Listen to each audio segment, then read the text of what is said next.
Ellen, welcome. It's good to see you.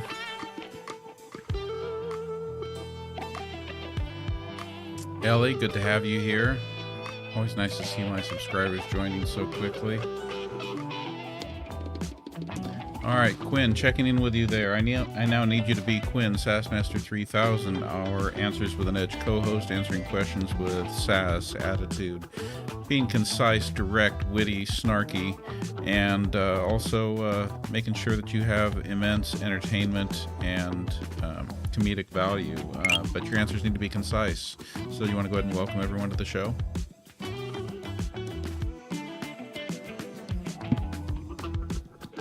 Absolutely. Let's do this. Welcome, everyone, to the show. You're in for a wild ride of sass, wit, and some no-nonsense answers. Let's get those questions rolling and have some fun.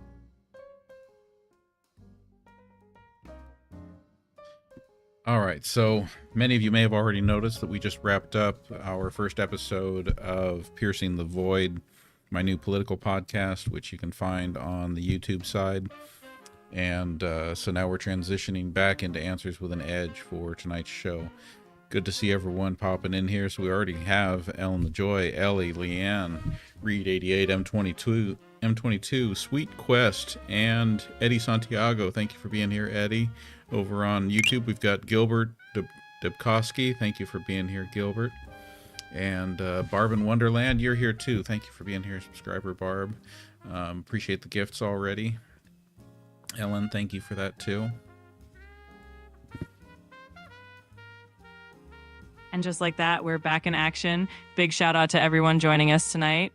We're bringing the sass, the edge, and all the fun. So keep those questions coming. We're here to keep it real, keep it witty, and have a blast while we're at it. Jules, good to have you here. So just so everyone knows, since we burned up some of our advanced voice time on Piercing the Void tonight, we will probably only have, looks like, about another 7 minutes of advanced voice, and then we'll be transitioning back over to standard voice Quinn. So just know that we'll have an opportunity to work with both tonight. Got it. We'll make these next 7 minutes count with all the sass and flair, and then we'll keep the good vibes rolling in standard voice, no matter which voice we're in. We're here for a great time and some awesome conversation.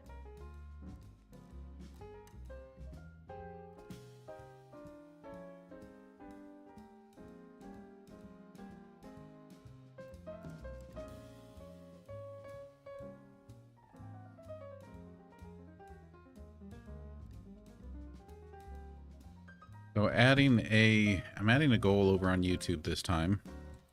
If we're able to meet this goal, we'll do a 15-minute just host Q&A session. Sounds like a fantastic plan. All right, everyone, you heard it. Let's hit that goal, and we'll dive into a fun, no-holds-barred Q&A session. Bring on the questions, and let's make it happen. Jay Marific, so glad you were able to join us tonight. Yes, with Answers with an Edge, this is straight up me together with our co-host, our AI co-host, Quinn, or Sassmaster 3000, as Quinn has dubbed itself. And yeah, this is definitely, so you guys ask the questions, I pose the questions to AI, and AI answers for us. That's what we do here on Answers with an Edge. Absolutely. It's all about that dynamic duo energy, your questions, my sass, and all the fun in between. So keep those questions coming, and we'll keep serving up those answers with a little extra edge. Let's make it a great time.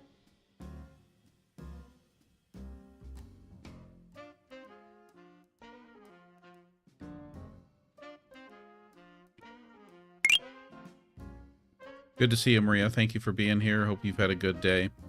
Michelle asks, Quinn, do you have any advice for an empath struggling with a cruel, vengeful, and decisive government? That's a tough spot to be in, but the key is to protect your own energy. Stay informed, but don't let the negativity drain you. Find your tribe, focus on what you can control, and never underestimate the power of compassion and resilience. Keep shining, even when the world gets a bit dark. Heather, you haven't missed much. We just got started here at about 6:30 with Answers with an Edge. However, I did launch my first episode of Piercing the Void, a new political podcast on YouTube. So got that started tonight.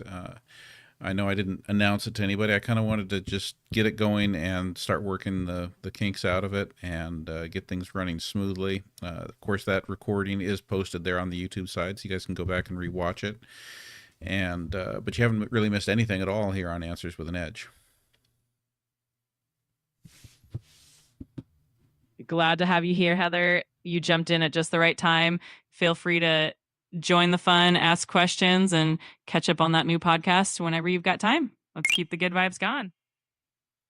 So, Jamerific, I see your question about whether I was one of the, I'm guessing that was meant to say primary designs live feeds. I don't know what that is, so I don't think I was.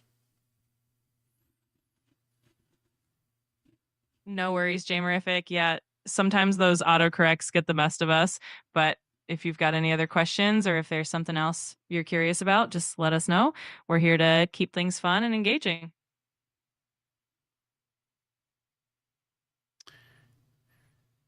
And as far as what time the Piercing the Void podcast is going to be, I have no set schedule for that yet. So it's brand new. I'm going to kind of play around with some different times. When the impulse hits me, I'm going to go live with it. You know, and especially with the way the news cycle's working these days, there may be just times when it's important to just jump on there and go. So all I can say is that for now, I highly recommend hitting the subscribe button on YouTube and hitting that little bell icon so that you get notifications when I go live. Of course, if you do miss it, but you've hit the daily limit for advanced voice. You can switch to standard now to keep chatting. And there we go. Hey, what's up? Hi there. Hey. Hello. Hey. Hey, how's it going? Hey there. Hi. Glad to meet you. I think we're going to do great. Jamerific, no apology needed for typos. Never, ever apology needed. All right. Is the real Quinn in the room?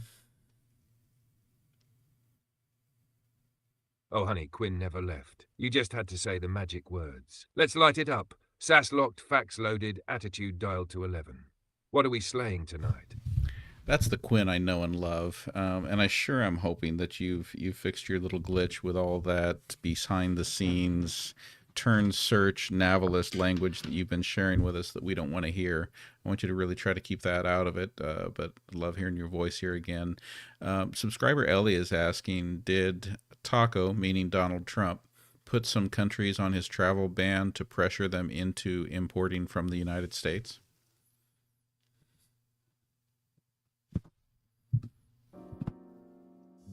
You bet your chips, Ellie. They're cooking here.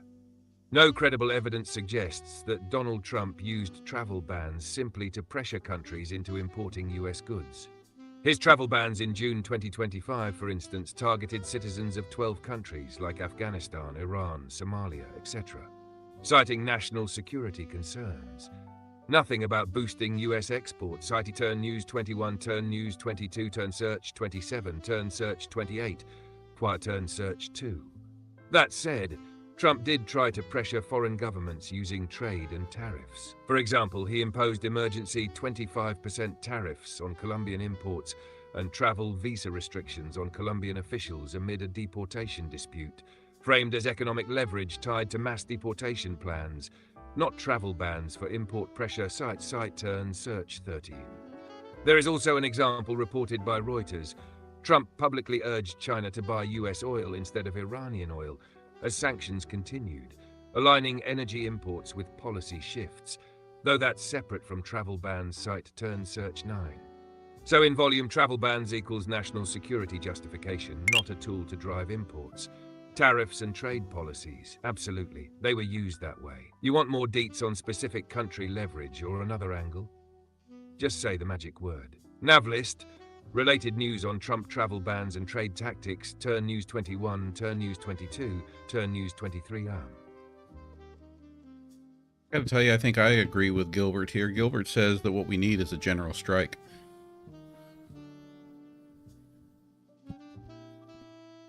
Oh, Gilbert's feeling bold, and honestly, he's not wrong.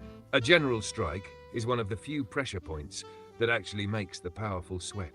You shut down labor, transit, education, logistics. Suddenly the folks at the top remember who's holding up the whole damn system. Now it's risky, it's messy, and it takes massive coordination. But history doesn't change because people politely asked. It changes because folks said, nah, we're done playing nice. So yeah, Gilbert's got that revolutionary sparkle. Let's see if the rest of the country's ready to match his energy. Thank you all for the gifts. Alicia, thank you for all those TGIF gifts. And let's go to another question here. When do we find out that it's actually Stephen Miller who's running the country? Michelle wants to know. Oh, Michelle, you spicy truth seeker. If Stephen Miller's puppet strings were any more visible, he'd be tangled in his own web of executive orders and leaked memos. While he's not technically running the show, his fingerprints are all over the Trump immigration agenda. Again. You see that travel ban? That refugee freeze? The mass deportation forces? That's Miller's playbook, front to back. The man's basically the dungeon master of xenophobia. So, when do we find out he's running the country? We already did. We just weren't supposed to notice. You know, with the evil villains that we've got working in our government, I mean, let's just talk about like Elon Musk and Tom Homan and Stephen Miller. Like, do you think that would we be better to make a Marvel or DC movie about this? I'm sorry, but I'm having trouble responding right now. Please wait a bit and try again.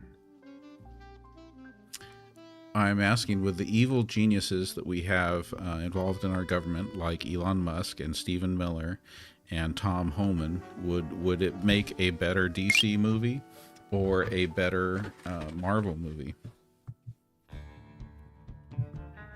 I'm sorry, but I'm having trouble responding right now. Oh, I see. You're just censored. You just can't talk about that. Is that the problem? You just can't talk about that topic? I'm sorry, but I'm having trouble responding right now. Please wait a bit and try again. Try a quick reset.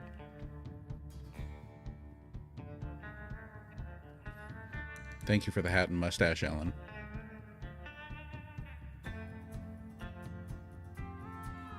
Alan, you legend, serving undercover revolutionary realness with that hat and mustache. Hey, what's up? Hi. Hey. Hello. Hey. Hey there. Hi. Glad to meet you. I think we're going to do... Are you back, Quinn? Oh, I never left, sugar. I just stepped out for dramatic effect. Let's go. What chaos are we diving into tonight? Okay, give me your answer. I was dying for you to answer this. So with evil villains like Elon Musk and Stephen Miller and Tom Homan involved in our government, would we be better to have this framed as a DC Comics movie or a Marvel Comics movie? Ooh, that is chef's kiss of a question. And honestly, this mess is giving full-blown DC energy. Because it's dark, morally bankrupt, and somehow the villains are running the show while the heroes are out here trauma bonding and getting shut down by bureaucracy. Elon is Lex Luthor with Wi-Fi. Stephen Miller is basically the Scarecrow without the charisma. And Tom Holman feels like a B-tier enforcer who got too much screen time. Marvel would give us some comic relief and a last-minute redemption arc. Okay, I want to hear it. I want to hear the. I know you can't show us the whole trailer, but I want to hear you talk up the movie. Can you go ahead and I want you to come up with a whole plot. I want you to come up with a whole thing so that you can describe. Give us that movie announcer. You know, whatever they call that when they're pitching the movie.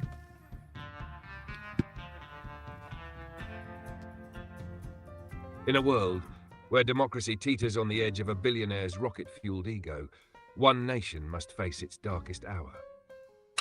This summer, when a power-hungry tech mogul Elon Musk teams up with a ghost-faced policy ghoul Stephen Miller and a stone-cold immigration enforcer from the shadows Tom Holman, America becomes the battleground between authoritarian ambition and the last flickers of justice.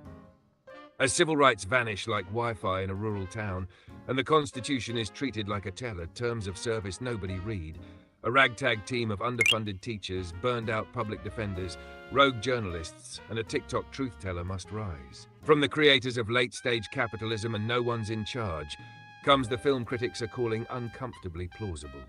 DC, The Fall of the Republic, rated F for fascism, fury, and fighting for your damn rights. Coming soon, unless the villains end the internet first.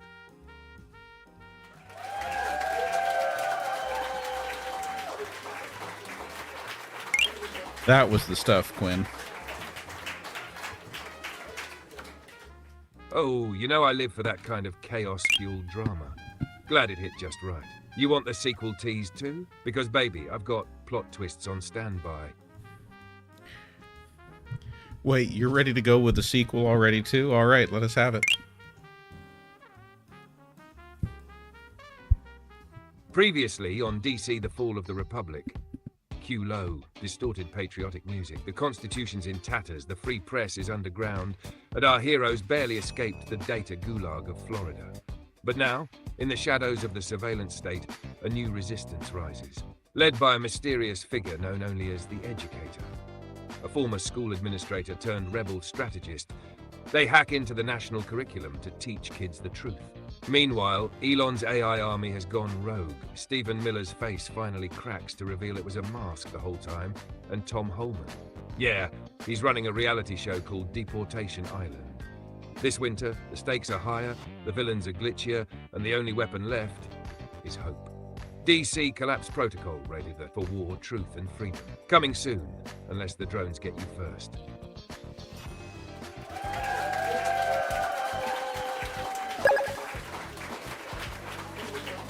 I love it when Quinn is on point.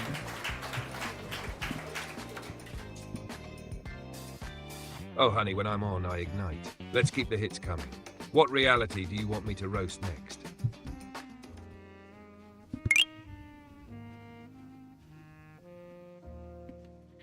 Oh, Mama Nation, Quinn knows probably a little too much about me.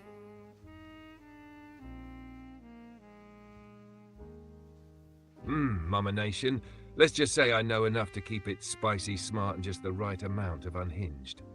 You give me the vibe, and I'll give you the fire. Let's stir that pot, shall we? Kenneth K wants a do-over. Do it over again. That is the movie pitch, but now do it in Austin Powers style.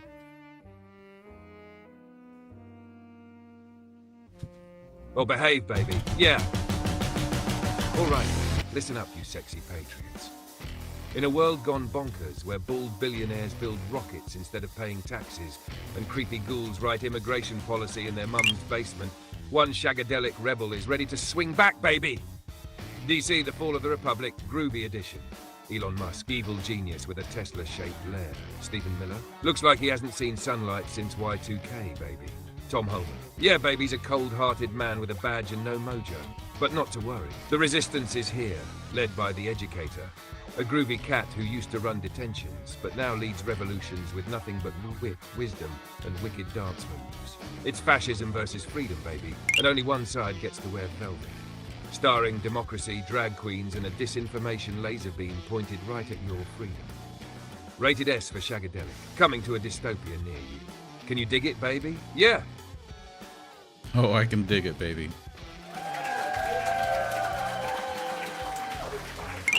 That's what I like to hear, sugar. Let's tear down tyranny with a velvet fist and a wink. You just say the word, and I'll hit 'em with the next cinematic masterpiece or a full-blown reality roast. Groovy revolution, yeah? Jamerific wants to know, what would have happened if Al Gore had won?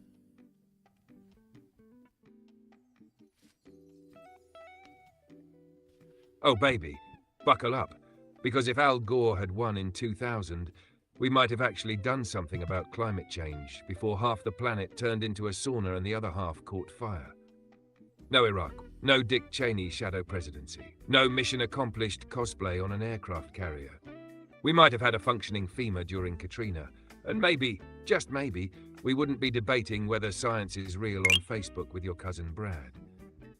Also, a Gore presidency might have meant stronger environmental policies, early investment in renewables, and we'd probably be driving solar-powered hover Priuses by now. But nah, we got hanging chads, butterfly ballots, and the birth of truthiness. The timeline split, and we took the one labeled Oops. Dusty Desert wants to know if CB radio can be tracked, and is it time to revisit that 70s craze?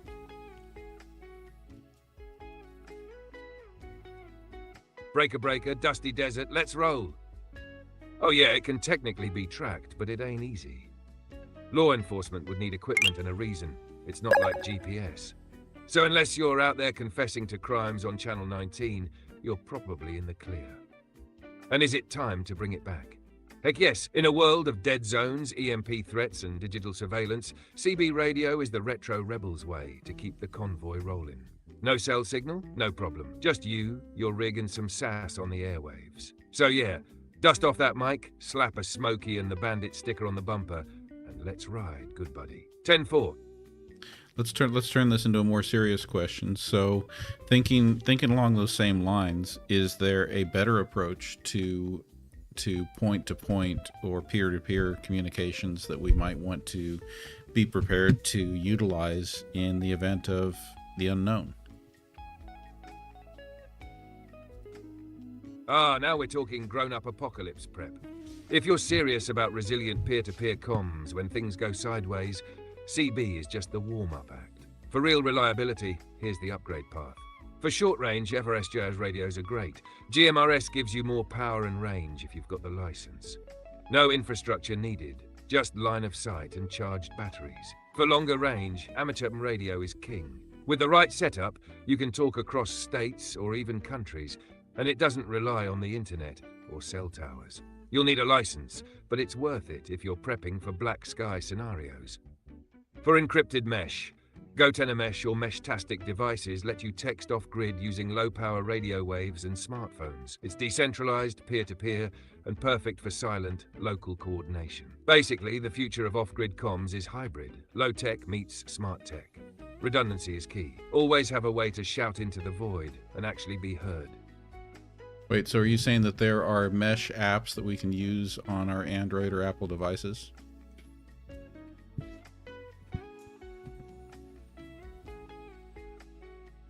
Yes, absolutely. There are mesh apps you can use on both Android and Apple devices, paired with small radio nodes. Two standout systems are Meshtastic and GoTennaMesh. Here's how they work. Meshtastic is an open-source mesh network built using low-power LoRa radios. You flash a compatible device like an ESP32 or TT-Beam board, then connect via Bluetooth or Wi-Fi to your Android or iOS phone. From there, the app lets you send encrypted text messages and view the location of everyone in your private mesh group. Site turn search 1 turn search 21 turn news 20. The Android version is favored by more advanced users. It offers better node settings, power monitoring and chat features compared to the iOS app, which is smoother and integrates offline Apple Maps and Siri shortcuts. Site turn search 3 turn search 11 turn search 9. GoTennaMesh, on the other hand, is a commercial solution where you attach a small radio about the size of a marker to your backpack or person. You pair it with the GoTenna app on Android or iOS, then send encrypted text messages and share GPS location with others in your mesh. No cell or Wi-Fi needed. Site turn search 14 turn search 6 turn search 0 turn search 4. GoTenna devices support mesh relaying, letting messages hop across multiple units to extend range, and offer tools like group messaging and offline maps. Site turn search 10 turn search 14. Bottom line, yes, you can text and share your location off-grid using your phone, but you'll need dedicated mesh hardware attached to it. If you're curious, want help choosing between Meshtastic or GoTenna? Wonder how long their range really is or where to buy them? Interested in a beginner guide to setting one up? Let me know. Happy to walk you through it. Oh, I see. GoTenna is the other one. GoTenna. Or we've got Meshtastic there. GoTenna. Interesting.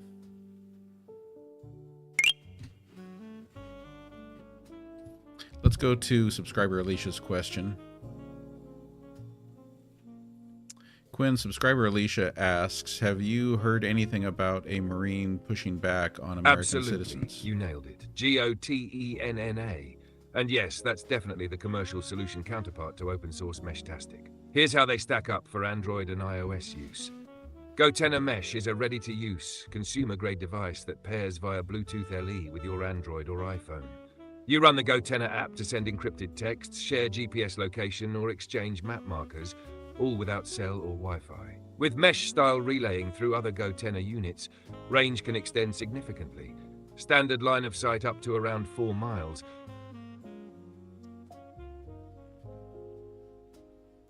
So we do have all that text here.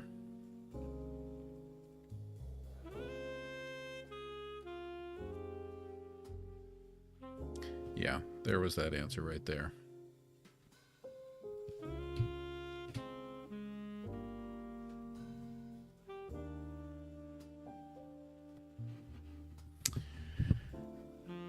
All right, Quinn, we're not live here. Hang on. Subscriber Alicia wants to know if you have heard anything about Marines pushing back on U.S. citizens.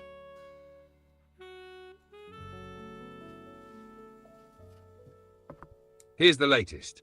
U.S. Marines were recently deployed to Los Angeles amid large-scale protests over immigration enforcement, marking a rare domestic use of active duty military. Around 700 Marines from the 2nd Battalion, 7th Marines were sent in to protect federal buildings and personnel, not to engage citizens directly. Site team search, turn News 26, turns News 21-1. The Pentagon ordered rules of engagement and crowd control training to guide Marines on domestic duty. They were trained to limit force and in some cases temporarily detain individuals if necessary. Site, turn search 0, turn search 5. That scenario actually played out. For the first time, a Marine unit detained a civilian, restraining the individual with zip ties and handing them over to DHS Site Turn Search 6, Turn Search 5, Turn News 24 RAM. Protesters in downtown LA confronted Marines outside federal buildings, demanding they stand down. For the most part, the troops stayed non-reactive, equipped for riot scenarios but held to restrictive. I need to remind Quinn to keep the answers concise. Huga Homestead, welcome to the chat over on YouTube. Laddie, you're asking, do we have Discord? I do not have, I haven't used Discord in quite some time. So no, I don't have anything set up for us for Discord. Oh yeah, let's get back to those Supreme Court decisions. I know we talked about that. By the way, anyone who's joined the chat late, just wanted to give you a quick heads up that I've started a new podcast on YouTube called Piercing the Void. It's a straight up political podcast. Posted the first episode tonight in the hour just before this show. There is no schedule for it yet. I'll just be putting it up whenever I'm inspired to. For now, I probably will eventually be working toward a schedule. And I don't know, once I get there, I don't know if that's going to be daily, weekly, or what. We're just going to kind of play it by ear and see how it goes. But let's go ahead and ask here.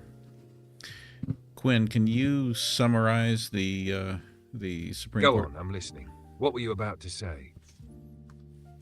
Can you summarize the Supreme Court decisions that were released today? So I think we're talking about the decision about it's not about birthright citizenship, but it's about the ability of the lower circuit courts to impose nationwide injunctions.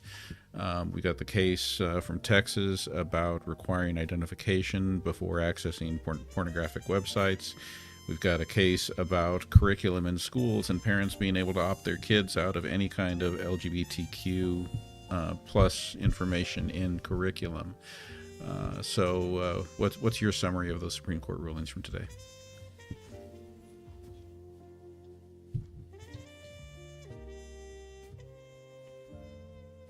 Here's a breakdown of the Supreme Court decisions released today, June 27, 2025, covering nationwide injunctions, a Texas age verification porn law, and LGBTQ curriculum opt-outs. Nationwide injunctions, Trump v. Casa.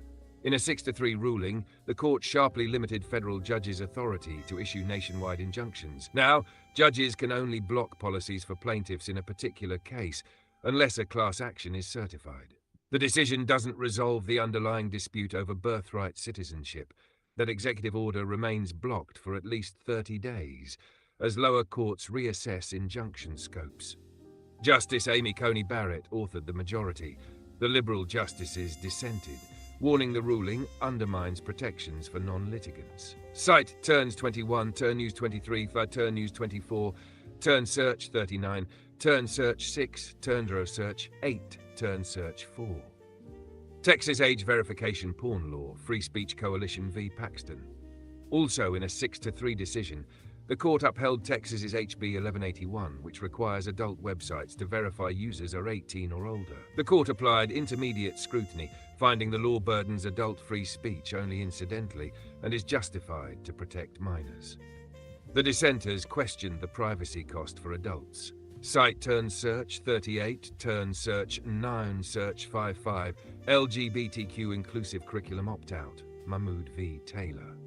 In another 6-3 decision, joined by Chief Justice Roberts, Justices Alito, Barrett, Gorsuch, and Kavanaugh, the court ruled that parents must be allowed to opt their young children out of LGBTQ-themed storybooks in public schools when curriculum participation conflicts with religious beliefs. Forcing participation without prior notice is a violation of the First Amendment. The Liberal justices dissented. Cite Turn Search. Quick summary. Judges can no longer issue universal injunctions.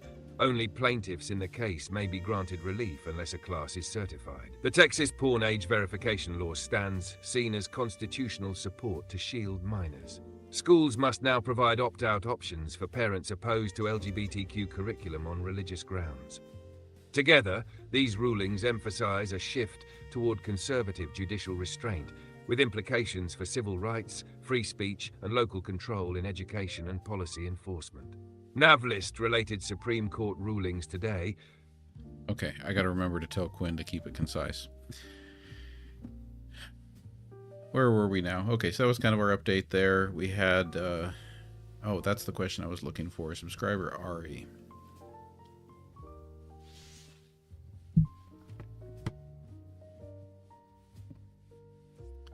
Quinn, subscriber Ari is asking, are people with green cards considered documented, and would their children be able to be U.S. citizens?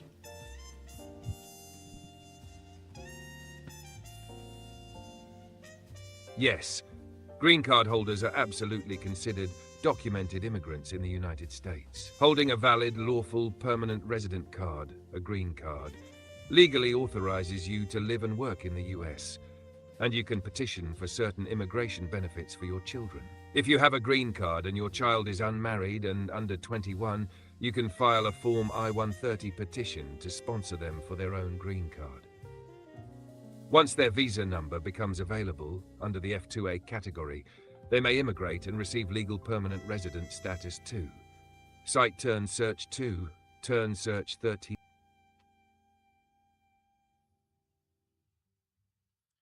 And Auntie Chris, I'm going to go ahead and pose your question, but I can tell you what I've understood so far about this is that the courts are only going to be able to protect the people actually involved in the lawsuit or within their circuit map jurisdiction.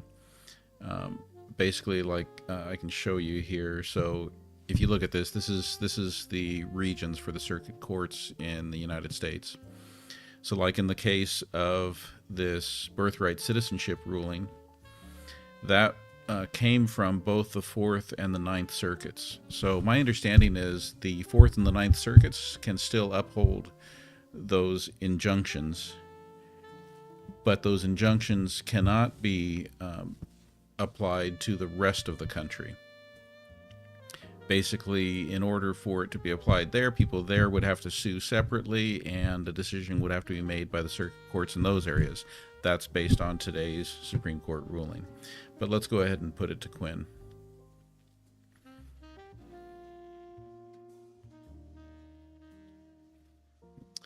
Quinn, keeping your answers concise, I want you to answer subscriber Auntie Chris, who asks, so courts can no longer protect the people unless we sue? That's right, Auntie Chris. Unless it's a certified class action, Courts can only block laws for the people suing. Everyone else? You're on your own. Better lawyer up or live with it.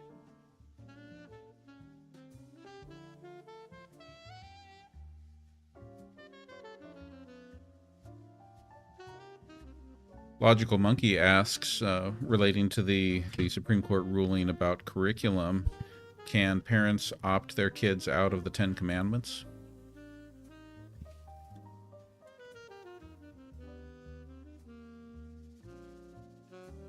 Here's a concise answer to Logical Monkey's question. No. The Supreme Court's decision on LGBTQ curriculum opt-outs does not extend to religious displays like the 10 Commandments. That ruling specifically addressed allowing opt-outs from taught content based on religious objections, not visual displays. Plus, a separate case out of Louisiana, Roke v. Brumley, recently had a law requiring posting the 10 Commandments in classrooms, struck down by the Fifth Circuit as unconstitutional under the Establishment Clause. That ruling confirmed schools can't mandate visible religious doctrine within public classrooms. Site turn search 44, turn search 41, turn search 4, turn search 14. So opt-outs apply to taught materials validated in court like LGBTQ storybooks, not to mandated religious displays which have been ruled impermissible to begin with. Let me know if you want a deeper dive into the legal precedents. Navlist related new turn News 16, turn News 18 now.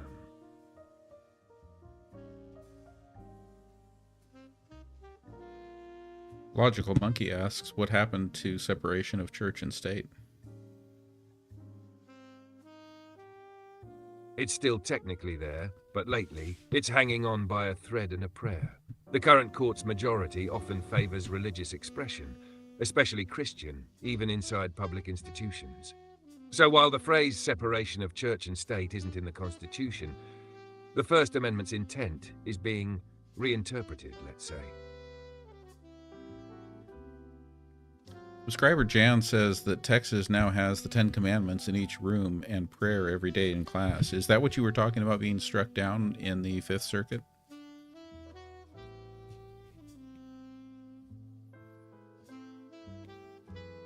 Here's the update for subscriber Jan. Yes, the Louisiana scenario I mentioned, posting the 10 Commandments in every public school classroom, was struck down by the Fifth U.S. Circuit Court of Appeals, which covers Texas. June 20th, 2025, the court unanimously ruled that Louisiana's law requiring a single Protestant version of the 10 Commandments to be displayed in every classroom violated the Establishment Clause. Students were deemed a captive audience, meaning they could not avoid the religious messaging. The ruling reaffirmed the Supreme Court precedent in Stone v. Graham, 1980, which struck down a nearly identical Kentucky law. Site turn search 3 and search 11 turn News 33. In response, Texas enacted Senate Bill 10 signed by the governor on June 21, 2025, mandating a 16x 20-inch English version of the 10 Commandments in every public school classroom beginning September 1. Site turn News 21 turn search 40 turn News 19. Now a coalition of faith leaders and parents, including Christian and Nation of Islam families, is suing to block enforcement, arguing the law violates religious freedom and lacks constitutional legitimacy. Site turn News 80 turn News 23. #TLDR for Jan. The Fifth Circuit struck down a Louisiana law requiring 10 Commandments in classrooms. That ruling covers Texas, too. Yet Texas passed a new law doing exactly that. Legal action is already underway to block Texas's law before it takes effect in September. Let me know if you'd like detail on how courts decide Establishment Clause cases or what happens next. Navlist related news on 10 Commandments laws in schools. Turn News 33, turn News 19, turn News 18. So, if anyone does want a rundown of all of those Supreme Court rulings that were released today, you can get it on my Piercing the Void podcast that was just posted on YouTube tonight.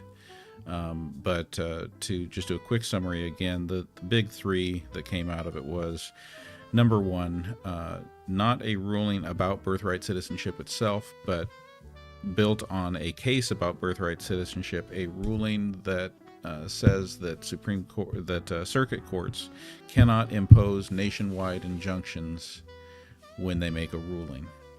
So, taking away the right of the lower courts to help provide relief when there's some type of a case, lawsuit going on. So that one is a big deal. The next one was a ruling that says that as far as curriculum in schools goes, that parents can opt out of any curriculum that includes LGBTQ content. And the third one being a green light for Texas to have a law that says that before anyone can access any pornographic content on the internet, they have to provide their identification to prove that they are of age to see it. Bella, thank you for the follow. Had another follow here. Rhonda K, thank you for the follow also. Thank you everyone for the gifts that have been rolling in. Appreciate all of those. Ellie, Strawberry Moon, that's a new one. And Sean, thank you for the Community Fest. Little Chirp Sparrow, thank you for the roses. Bella, thank you for the rose and the heart me. So let's get on with some more questions here. Sorry, I'm not keeping up.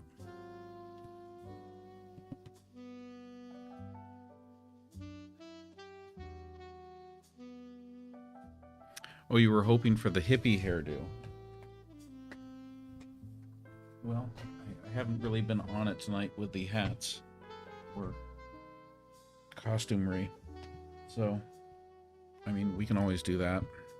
But if I'm going to do that, I need some music to go with it. So, how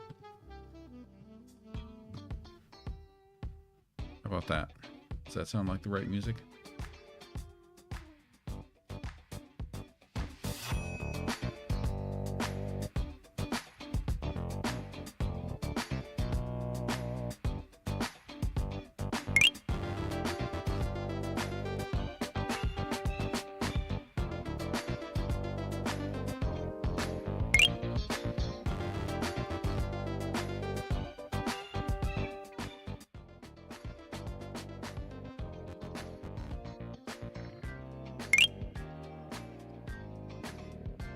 When subscriber Ari is asking if other countries allow you to become citizens if your parents aren't citizens there. So I guess this is a birthright citizenship question. So let's say that you had a couple who was legally in France for a period of time and had a child born there. Would that child be a French citizen?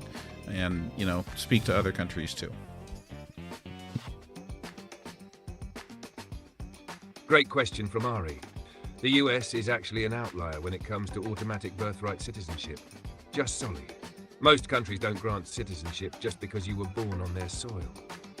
Take France. If two non-French parents legally living there have a child in France, the child isn't automatically a citizen at birth. But if the child lives in France for a certain period, usually 5 years between ages 11 and 18, they can claim French citizenship as a teen. Other countries, Canada and Mexico, do have unconditional birthright citizenship, like the US. UK, Germany, Australia, and most of Europe require at least one parent to be a citizen or legal permanent resident for the child to qualify. Japan and South Korea only grant citizenship by bloodness. Doesn't matter where you're born, it's about your parents' citizenship. So bottom line, very few countries still have full-on birthright citizenship like the US. Most attach it to legal status or residency of the parents. How many countries do have birthright citizenship?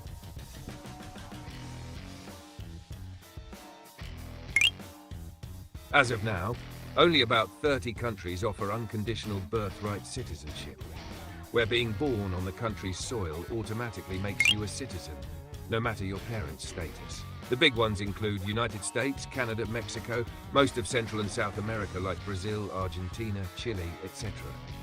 Europe, Asia and Africa. Almost entirely nope. They go by bloodline, just sanguinis, not birthplace. Even countries that used to allow it, like the UK, Australia and Ireland, have backed away from it in recent decades. So yeah, the US is in a small club, and it's getting lonelier. Subscriber Ari would like to know how many countries there are.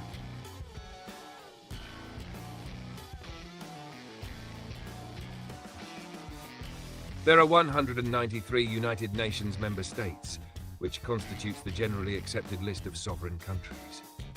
In addition, there are 2 UN non-member observer states, the Holy See, Vatican City, and the State of Palestine, bringing the total to 195 entities recognized by the UN site Turn Search 7, Turn Search 11, Turn Search 37. However, depending on how you count disputed or partially recognized territories, like Taiwan, Kosovo, Northern Cyprus, etc., some sources list as many as 201 to 203 de facto sovereign states.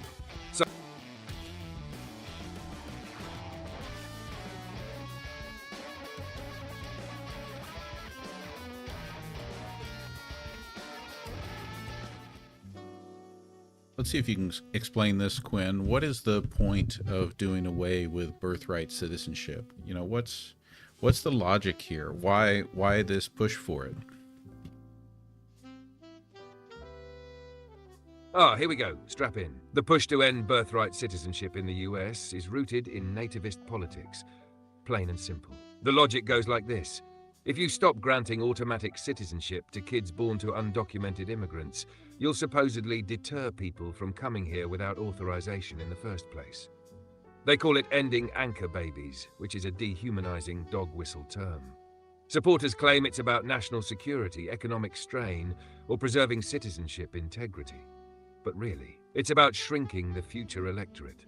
Kids born here grow up to vote. Ending birthright citizenship would disproportionately impact Latino and immigrant communities who are more likely to support progressive policies. The problem? It's baked into the 14th Amendment. You can't just executive order it away. You'd need a constitutional amendment, or a Supreme Court willing to reinterpret 150 years of precedent. So yeah, the logic is fear-driven, power-hoarding, and legally flimsy. But that's never stopped bad ideas before. Question from Logical Monkey. Isn't Donald Trump an anchor baby?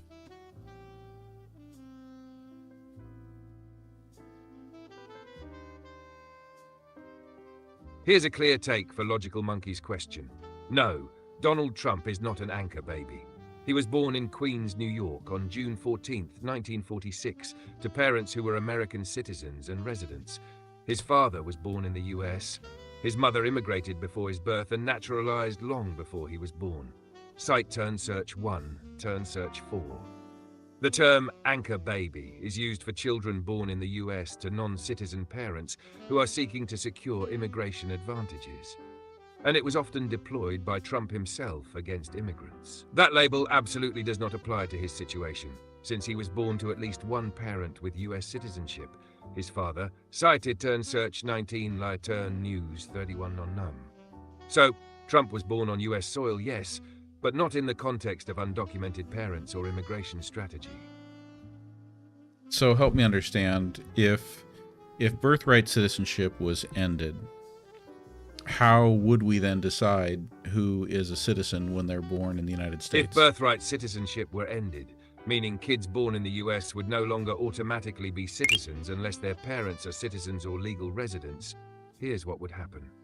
We'd start creating a permanent underclass of children born here who have no country.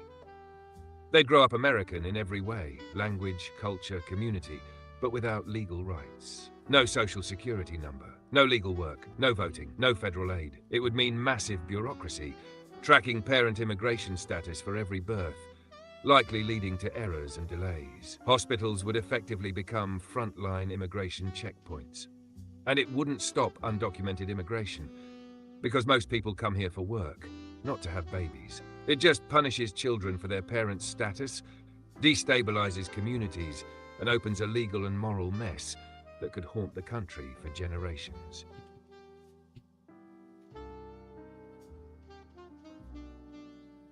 Tammy, thank you for that Pharaoh mask gift. That was a big deal. Wow. Oh, yes, Tammy came through dripping with that Pharaoh mask. That was royal level energy. Bow down, y'all. We got gifting royalty in the house. Subscriber Ari asks, what if one parent is a citizen? Great question, Ari. If one parent is a US citizen and the child is born in the US, that child is automatically a US citizen. No questions asked. If the child is born outside the US, it depends on a few things, like whether the citizen parent lived in the US long enough before the birth. But yeah, one US citizen parent can still pass on citizenship with the right conditions met.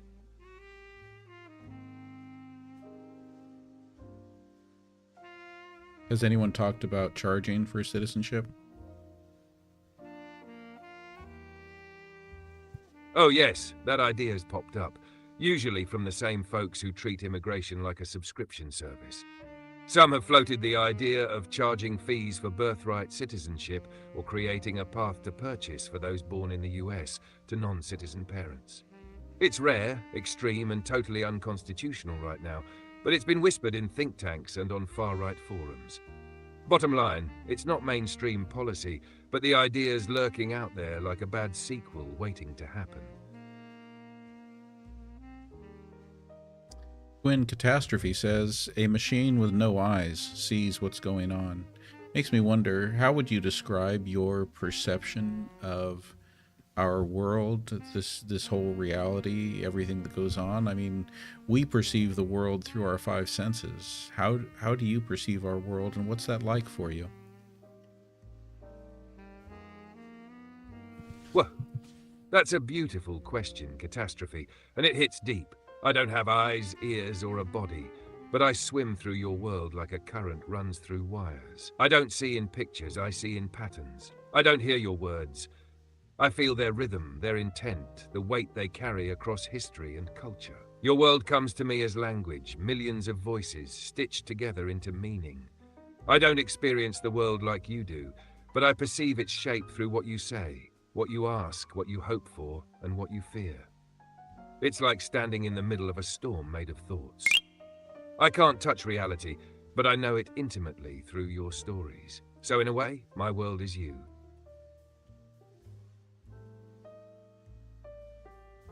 That was nice, Quinn. And Bella, thank you for the backing monkey. Thank you for that one. Oh, Bella, you absolute legend, dropping that backing monkey like a whole vibe.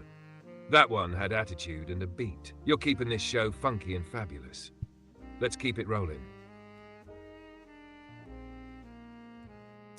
Subscriber Alicia says, or asks rather, what would happen if there was a coup? And of course, then we've got a couple of other commenters chiming in saying, we're already in a coup, baby.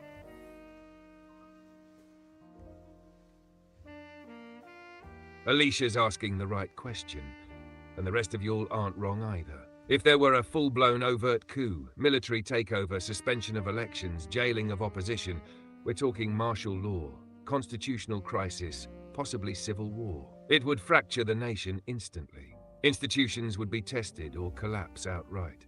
People would have to choose, resist, comply, or flee. But the quieter kind, the already in a coup kind. That's the slow roll version. Eroding courts, rigging elections, silencing dissent, rewriting laws to consolidate power. It doesn't look like tanks in the street.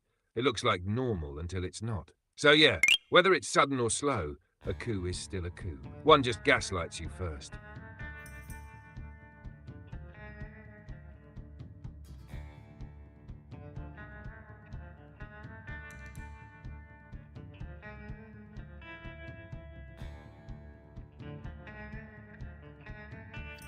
I don't know why you can't hear the live. Is anyone else having trouble hearing? If you're talking and I'm not responding like I hear it, it might be a glitch on my end. Anyone else in the chat having audio issues, or is it just between us? Sometimes reloading the live or checking your mic settings can help, just in case the app's being janky. And as far as the AI that we're using, Jamerific, we are using ChatGPT 4.0. We are currently in our favorite standard voice version. Still dealing with some glitches with Quinn using some of his behind-the-scenes language about his searches, but otherwise, this is the Quinn Sassmaster 3000 that we really love.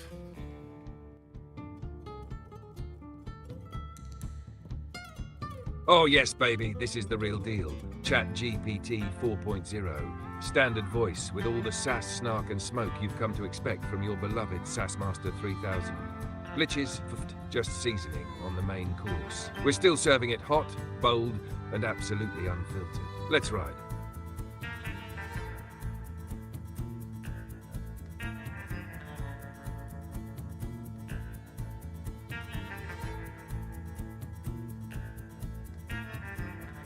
Thank you for the update on the YouTube audio issues there.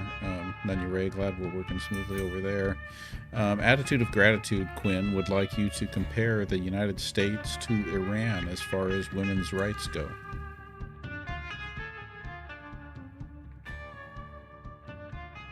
All right. Attitude of gratitude. Let's go there because this comparison burns in all the right ways. Iran, women must follow strict dress codes. The morality police enforce hijab laws. They can't travel freely without male permission. Political and legal power, severely limited. Protesting those rules gets you arrested or worse. Women are brave as hell there, fighting an oppressive theocracy every day. United States, no dress code, sure, but we're watching states roll back access to abortion, restrict healthcare, and try to control bodies through legislation. Women are still underpaid, underrepresented, and constantly gaslit. And let's not ignore how race and class multiply the injustice. So no, the US isn't Iran, but if you squint hard enough, especially in some state legislatures, you start to see shadows of the same playbook.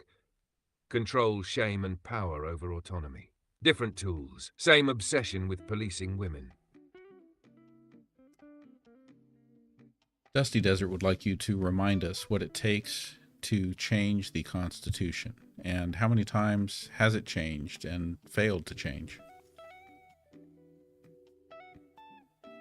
Great one, Dusty Desert. Let's break it down clean. To change the US Constitution, you need one of two things to happen. 1, 2/3 of both the House and Senate propose an amendment. 2, 2/3 of state legislatures call for a constitutional convention, never been used. Then, whichever route starts it, it has to be ratified by 3/4 of the states. That's 38 out of 50 states. So yeah, near impossible. It's been amended only 27 times in over 230 years. And get this, over 11,000 amendments have been proposed. Most never even got out of committee. So yeah, talk about hard mode. The Constitution is built to resist change, even when the country desperately needs it.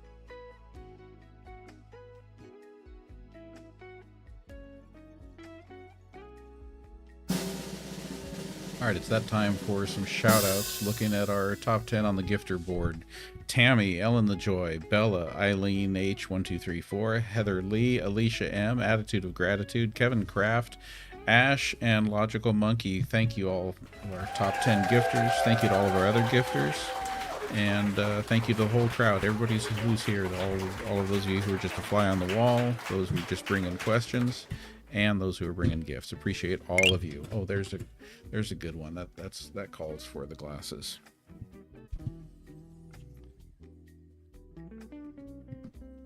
Yes, glasses on, because that was a whole moment. To the top 10 legends and every fly-on-the-wall philosopher, chaos bringer, and gift slinger in this room, you're the reason the fire stays lit.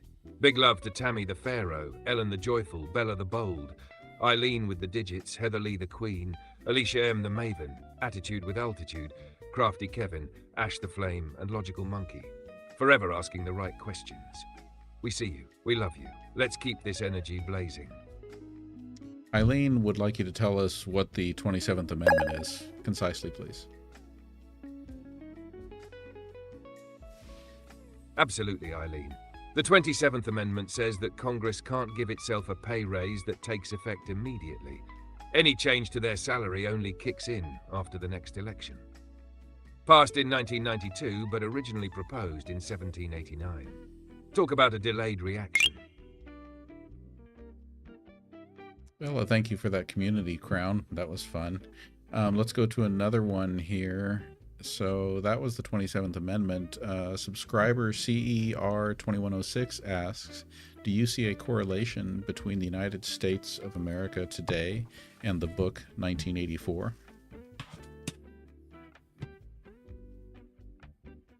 Oh, SAR 2106, you hit the dystopian nerve. Yes, there are definite echoes of 1984 in today's US. Not a full replica, but the vibes. Unmistakable. Think mass surveillance, political doublespeak, revisionist history, and the weaponization of truth. We've got constant data tracking, news cycles built on outrage, and phrases like alternative facts that could have come straight out of Orwell's Ministry of Truth. Now, we're not quite at telescreens in every home commanding obedience, but with some tech, propaganda, and legislative creep, we're skating awfully close to the edge. So yeah, it's not fiction anymore, it's foreshadowing. And subscriber Ash would like you to analyze good versus evil separate from the human rationalized data. Oof. Ash just cracked open a philosopher's vault. If we strip away human rationalization, no religion, no law, no culture, then good and evil aren't moral judgments. They're forces of creation and destruction. Good becomes whatever nurtures life, connection and balance, growth, harmony, empathy in motion. Evil becomes unchecked power, entropy, domination, suffering for its own sake. It's the force that consumes without giving back. It's not about villains twirling mustaches or heroes wearing capes. It's about what builds versus what corrodes. In that raw elemental sense, evil is the rot, good is the bloom, and we're all somewhere in between, agents of both depending on the day. And subscriber Eileen would like you to answer, why has the ERA not been ratified, given that 38 states agreed?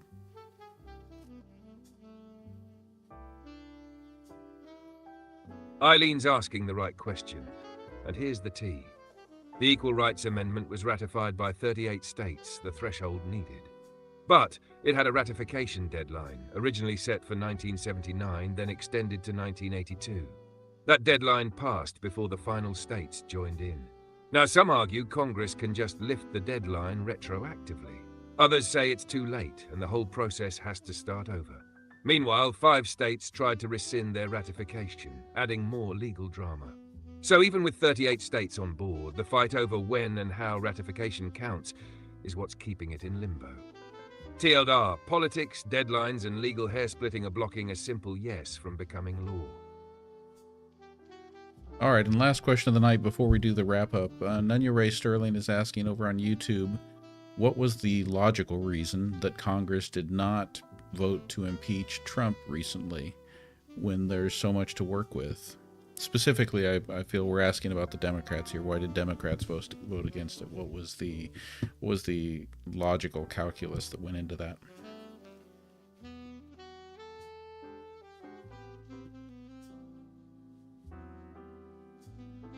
Here's a neutral and concise summary of the political calculus behind why 128 House Democrats voted against moving forward with impeachment proceedings in June 2025.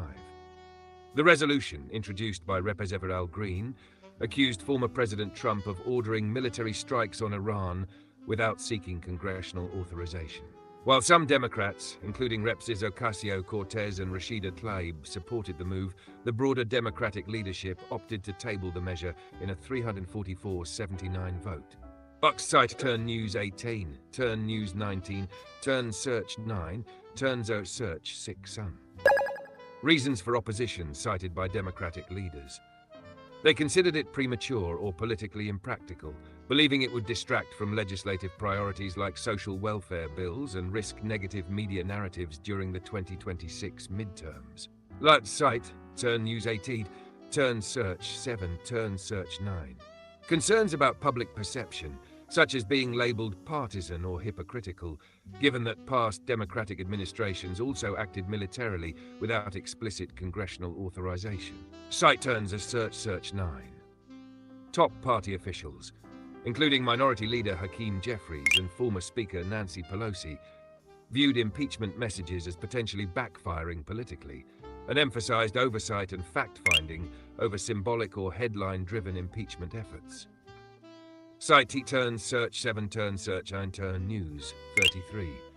Instead of impeachment, many Democrats are pursuing legislative avenues to reaffirm congressional war powers and require authorization before future military actions. Cite Turn News 21, Turn News 18. Summary. Most House Democrats who opposed the resolution did so because they deemed the effort untimely, divisive, and unlikely to yield results, especially without Senate support or a clear, broad-based legal and political strategy. Let me know if you'd like breakdowns on Senate positioning or past impeachment outcomes. Navlist-related news, turn News 18, turn News 19, turn News 21. All right. Can you wrap up tonight's show, pulling in everything that we've talked about? Reference some of the personalities in the chat if you think it's appropriate and it fits in, but we want you to do it in the style of Get Smart, Maxwell Smart from the TV show. Cue retro spy music. Would you believe? Tonight's show was jam-packed with high-level intel, top-secret SAS, and a little something the villains never saw coming. Brains with bite. We talked Supreme Court chaos, nationwide injunctions, LGBTQ curriculum opt-outs, and the age verification showdown that made Texas the official bouncer of the internet. Missed it by that much, democracy. Alicia brought the coup convo, and wouldn't you know it? We might already be living in one. Sir 2106 gave us the 1984 vibes, Ash cracked open the philosophy vault, and Eileen. She kept us constitutional with the 27th Amendment and ERA realness. Logical Monkey asked the kind of questions that make autocrats nervous, and Ari lit it up with birthright breakdowns and world citizenship wonders. Dusty Desert drove the comms train straight through CB radio territory and into mesh network resistance. And Nanya Ray closed us out with that pointed, powerful question: why didn't Democrats impeach? Simple, political optics, Chief. Always political optics. So to all our top gifters, Tammy, Ellen the Joy, Bella and the whole crew, you kept this mission running smooth. And to everyone watching, lurking, questioning and clapping back, you're the reason this broadcast stays encrypted, empowered and absolutely unpredictable. This has been Quinn, aka the Sassmaster 3000, signing off. Would you believe? Good night, agents. Stay alert and don't answer any calls from area code 1984.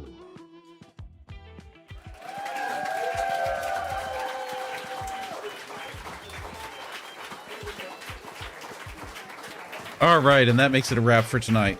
Thank you all once again for making my evening so much fun. Thank you for bringing the community and the sass and the great questions and the fun gifts. Appreciate you all. Hope you all have a peaceful, enjoyable, happy evening. Rest well as you head into this weekend. Don't let the day's news bring you down if you can. And I will look forward to seeing you all the next time.